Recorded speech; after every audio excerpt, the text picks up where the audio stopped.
Assalamualaikum. Bismillahirrahmanirrahim. Today we are going to discuss chapter number 3 of ninth biology, that is biodiversity. सबसे पहले इसका introduction discuss करते हैं। तो कहते हैं कि at least 10 million kind of organisms, तकरीबन 10 मिलियन तरह के जो ऑर्गेनिजम्स हैं, जो जानदार हैं, इनहैबिट द अर्थ के वो ज़मीन पे रह रहे हैं। But less than 1/3 of these have been studied. लेकिन इन 10 मिलियन से मतलब 1/3 जो हिस्सा है बस अभी तक उनकी स्टडी हो चुकी है, बस अभी उनका मुताला किया गया एंड कैटलॉग्ड बाय बायोलॉजिस्ट। और उन्होंने इस चीज़ का रिकॉर्ड रखा हुआ है उनकी स्टडी करके, जी हमारे पास ये इनकी डिटेल्स मौजूद हैं।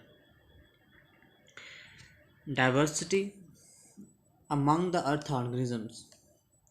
डाइवर्सिटी बेसिकली क्या है कि डाइवर्सिटी मीन्स डाइवर्स, वसी, कि जो जानदार हैं वो कितना वसी है, उनका जो दायरा कितना को वसी है, कहाँ तक फैले हुए हैं। Diversity among the earth organisms, कि ज़मीन पे रहने वाले जो जानदार हैं उनकी जो डाइवर्सिटी है is more obvious than the fundamental unity of life. कहता है वो बड़ी मतलब एक तरह से बड़ी अहम है, एक बड़ी ऑब्वियस है, बड़ी एक जदीद, मतलब यूँ कह लें कि एक ज़िंदगी की एक बुनियादी एक वो खसूसियत है, एक यूनिटी है, एक इत्तेहाद है जिसके ज़रिए मतलब कोई ज़िंदगियाँ रह रही होती हैं। वो इसी तरह कहता हम ये देखते हैं all organisms share many biological characteristics. मतलब बड़े सारे जानदार ऐसे हैं जिनमें जो बड़ी सारी खसूसियत ऐसी होती हैं जो सब के अंदर कॉमन होती हैं। मतलब सब के अंदर नहीं तो चलो कुछ ज़्यादा के अंदर कॉमन होती हैं, कुछ के अंदर नहीं होती। कहता है 5 प्रिंसिपल ग्रुप्स ऑफ ऑर्गेनिजम्स। कहता है हमारे पास जो 5 तरह के जो ग्रुप्स हैं जानदारों के, वो कौन कौन से हैं। प्रोकैरियोट्स है, प्रोटिस्टा है, फंजाई है, प्लांट्स है, एनिमल्स। ये 5 जो हमारे पास मेजर ग्रुप्स एनिमल्स के, उनके ऑर्गेनिजम्स के। तो इस चैप्टर में we will focus on the difference among different group of organisms. हम मुख्तलिफ तरह के जानदार हैं, उनके दरमियान क्या डिफरेंसेस हैं, क्या उनके अंदर फ़र्क है, उसको हम पढ़ेंगे। We will also see how organisms classified and named. कहते हैं हम ये बात भी देखेंगे कि हम जानदारों को हम किस तरह से तकसीम करते हैं और उनको किस तरह से नाम देते हैं। And what are the concern with the existence of biodiversity, और क्या वजह है कि बायोडाइवर्सिटी एग्जिस्ट करती है, बायोडाइवर्सिटी मौजूद है, सब को पढ़ेंगे। The first topic is that is biodiversity. कहते हैं ये बायोडाइवर्सिटी है, ये इस लफ्ज़ को अखज़ किया गया है 2 लफ्ज़ों से। एक लफ्ज़ है बायो और दूसरा कौन सा लफ्ज़ है, डाइवर्सिटी। डाइवर्सिटी का मतलब क्या होता है जी, variety within a species and among species. कि अगर हम स्पीशी की डेफिनेशन को देखें, अगर हम स्पीशी की बात करते हैं तो कहते हैं स्पीशीज़ एंड ऑर्गेनिज्म या group of organisms which can interbreed freely among themselves and produce fertile offspring. कहता है जो एक ही तरह के जानदार होते हैं, मतलब जो आपस में प्रोडक्शन कर सकते हैं और अपने ही तरह के ऑफस्प्रिंग प्रोड्यूस कर सकते हैं, दैट इज स्पीशीज। तो स्पीशीज़ की जो वैराइटीज़ है और उन्हीं के दरमियान जो आगे स्पीशीज़ अपनी तरह की हैं, मतलब सारी बात है कि बड़ी सारे ऑर्गेनिजम्स हैं जो एक एरिया में रह रहे होते हैं, तो मतलब वो that are the different species. तो बायोडाइवर्सिटी क्या है, is a measure of the variety of organism present in, तो मुख्तलिफ इकोसिस्टम्स के अंदर। ठीक है नहीं, यानी अगर हम इकोसिस्टम में बात कर लेते हैं तो अगर हम जिनका लेवल ऑफ ऑर्गेनाइजेशंस की बात करें तो सबसे पहले बेसिक जो है पॉपुलेशन लेवल है। ठीक है, पॉपुलेशन के बाद कम्युनिटी आ जाती है। जब कम्युनिटीज़ आपस में मिलती हैं तो इकोसिस्टम बन जाता है। तो कहता है मुख्तलिफ इकोसिस्टम्स के अंदर रहने वाले जो जानदार हैं उन सब की क्या वैरायटी है, किस हद तक वो फैले हुए हैं, that all is called biodiversity. The diversity of plants, अगर हम पौधों की बात करते हैं तो उसको हम फ्लोरा का नाम देते हैं। ठीक है जी, प्लांट्स की जो डाइवर्सिटी है उसको हम फ्लोरा का नाम देते हैं, और जानवरों की जो डाइवर्सिटी है उसको हम फौना का नाम देते हैं। इन रीजन किसी इलाके में डिपेंड्स ऑन क्लाइमेट, डिपेंड करती है मौसम पे, क्लाइमेट पे, एल्टीट्यूड उसकी जो बुलंदी है, सॉइल मिट्टी, and the presence of other species, और दूसरी स्पीशीज़ का वहाँ पे मौजूद होना। Biodiversity is not distributed evenly on earth. कहता है जो बायोडाइवर्सिटी है वो मतलब इवनली, मतलब ये नहीं कि एक बराबर से तकसीम नहीं है, कहीं पे ज़्यादा और कहीं पे कम। It is riches in the tropics. अगर हम ऊपर वाले इलाकों की बात करते हैं तो वहाँ पे जो है वो यहाँ ये ज़्यादा है, बायोडाइवर्सिटी ज़्यादा है।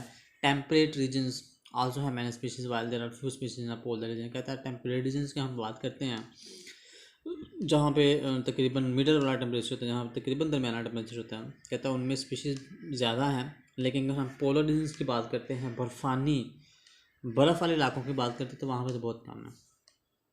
Biodiversity found today is the result of 4 billion years of evolution. कहता है अगर हम मौजूदा दौर की बात करते हैं, जो आज की दुनिया के ऊपर जो ऑर्गेनिजम्स हैं या जो बायोडाइवर्सिटी है, ये तकरीबन 4 बिलियन साल हो गए हैं। एवोल्यूशन हो रही है, चेंजिंग आ रही है। तो चेंजिंग आने के बाद ये आज की बायोडाइवर्सिटी मौजूद है। The origin of life is not well known to science. कहते हैं अगर हम ये बात करें कि ज़िंदगी की इब्तदा कैसे और कहाँ से हुई, तो ये साइंस को अभी नहीं पता।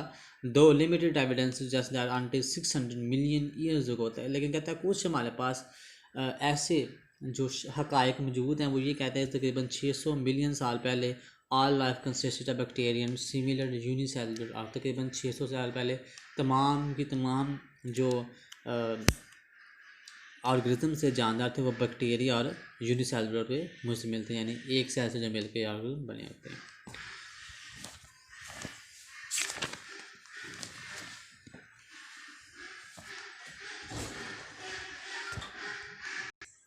नेक्स्ट टॉपिक है जी इंपॉर्टेंस ऑफ बायोडाइवर्सिटी। बायोडाइवर्सिटी की जो अहमियत है,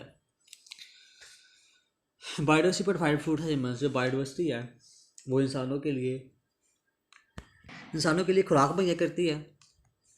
सिग्निफिकेंट प्रपोर्शन ऑफ ड्रग्स। कहता है काफ़ी ज़्यादा तादाद के अंदर जो अद्वियात हैं और डिराइव्ड डायरेक्टली और इनडायरेक्टली फ्राम बायोलॉजिकल सोर्स, या तो डायरेक्ट किसी तरीके से किसी बायोलॉजी से मुंसलिक ज़रिए से, तो यहाँ पे इनडायरेक्टली मतलब हम इसको हासिल करते हैं। Avoid range of industrial materials. बहुत वसी तादाद के अंदर जो हमारी सनतों के अंदर जो मटेरियल इस्तेमाल होता है, मिसाल के तौर पर बिल्डिंग मटेरियल, अगर हम मतलब अगर कोई इमारत बनानी है तो इमारत के लिए जो जो चीज़ें हमें चाहिए होती हैं वो हमें किसी न किसी तरह से बायोलॉजी से हासिल होती हैं। फाइबर कपड़े की बात कर लें, डाइस केमिकल्स जो होते हैं, रेजिन्स, गम्स, ये जितने भी मतलब चीज़ों को जोड़ने वाली जो आपस में चीज़ें होती हैं, एडहेसिव्स, ये भी केमिकल्स हैं जो क्लॉथ्स को या इसी तरह से मतलब मुख्तलिफ चीज़ों को कलर वगैरह देने के लिए, रबड़ है, या इसके अलावा जो ऑयल है, तेल वगैरह। तो कहते हैं ये जितनी भी चीज़ें हैं हम जो है वो प्लांट से, पौधों से हासिल इनको करते हैं। Biodiversity play important role in making and maintaining. कहते हैं जो बायोडाइवर्सिटी है इसने इकोसिस्टम को बनाने और इकोसिस्टम को बरकरार रखने में बड़ा अहम किरदार अदा किया है। It play a part in regulating the chemistry of our atmosphere. ठीक है, हमारे जो आबो हवा है इसकी जो केमिस्ट्री है कि कार्बन डाइऑक्साइड और ऑक्सीजन का जो लेवल है इसको उसने मेंटेन रखा हुआ है। इसके अलावा जो वाटर सप्लाई है, पानी की जो हमें मुहैया है जो इसके बाद biodiversity directly involve in recycling nutrients and providing. तो कहता है इसके अलावा बायोडाइवर्सिटी क्या करती है कि हमारे न्यूट्रिएंट्स को रिसाइकल करने में, ठीक है, न्यूट्रिएंट्स को एक फार्म से दूसरी फार्म में चेंज करना और प्रोवाइडिंग फर्टाइल सॉइल, और हमें ऐसी मिट्टी मुहैया करना जिसमें हम जो है वो चीज़ें ग्रो कर सकें, वो मिट्टी फर्टाइल हो सके, ज़मीन मतलब वहाँ पे काश्त करने के काबिल हो। ठीक है, तो ये थी हमारे पास इंपॉर्टेंस ऑफ बायोडाइवर्सिटी, जिसमें हमें बायोडाइवर्सिटी की अहमियत है। तो ये टॉपिक मुकम्मल है। इसके अलावा जो हमने इंट्रो पढ़ा उसको भी आपने मुकम्मल तैयार किया।